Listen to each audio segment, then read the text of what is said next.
एक बार शंकर पार्वती भ्रमण पर निकले। रास्ते में उन्होंने देखा कि एक तालाब में कई बच्चे तैर रहे थे, लेकिन एक बच्चा उदास मुद्रा में बैठा था। पार्वती जी ने शंकर जी से पूछा, यह बच्चा उदास क्यों है? शंकर जी ने कहा, बच्चे को ध्यान से देखो। पार्वती जी ने देखा, बच्चे के दोनों हाथ नहीं थे, जिस कारण वो तैर नहीं पा रहा था। पार्वती जी ने शंकर जी से कहा कि आप शक्ति से इस बच्चे को हाथ दे दो ताकि वो भी तैर सके। शंकर जी ने कहा, हम विधि के विधान में हस्तक्षेप नहीं कर सकते हैं, क्योंकि हर आत्मा अपने कर्मों के फल द्वारा ही अपना कर्म फल अदा करती है। पार्वती ने बार बार विनती की। आखिरकार शंकर जी ने उसे हाथ दे दिए। वह बच्चा भी पानी में तैरने लगा। एक सप्ताह बाद शंकर पार्वती फिर वहां से गुजरे। इस बार मामला उल्टा था, सिर्फ वही बच्चा तैर रहा था और बाकी सब बच्चे बाहर थे। पार्वती जी ने पूछा, यह क्या है? शंकर जी ने कहा, ध्यान से देखो। देखा तो वह बच्चा दूसरे बच्चों को पानी में डुबो रहा था, इसलिए सब बच्चे भाग रहे थे। शंकर जी ने जवाब दिया, हर व्यक्ति अपने कर्मों के अनुसार फल भोगता है।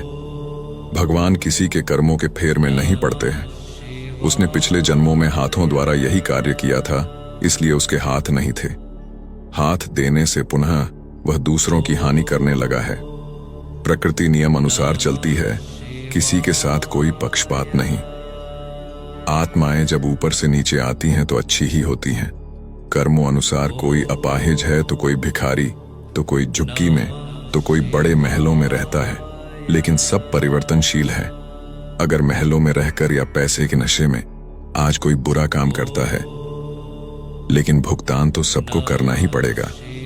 व्यक्ति अपने अच्छे बुरे कर्मों से नहीं बच सकता, अपने कर्मों का भुगतान तो करना ही होगा। तो क्यों हम इस मनुष्य जन्म में ऐसे कर्म कर जाएं जिससे हमारे शरीर छोड़ जाने के बाद भी हमें दुनिया द्वारा याद किया जाए तथा हमारे अच्छे कर्मों के कारण ही हमारी पहचान बनी रहे। उन्होंने कहा कि राजा दशरथ के घर स्वयं भगवान राम ने जन्म लिया, लेकिन श्राप रूपी कर्म राजा दशरथ को अपने जन्म कर्म उपरांत उस दुख को भोगना ही पड़ा। जब श्रवण के अंधे माता पिता ने राजा दशरथ को श्राप दिया था कि जिस प्रकार हम अपने पुत्र श्रवण की मृत्यु के वियोग में अपने प्राण त्याग रहे हैं, उसी प्रकार आप भी अपने पुत्रों के वियोग में अपने प्राण त्यागेंगे। उन्होंने कहा कि किया गया कर्म चाहे वो अच्छा हो या फिर बुरा, उसके भुगतान से स्वयं भगवान भी बच नहीं पाए। इसलिए मनुष्य को हमेशा अच्छे कर्म करने चाहिए ताकि वह हमेशा सुखी रहे।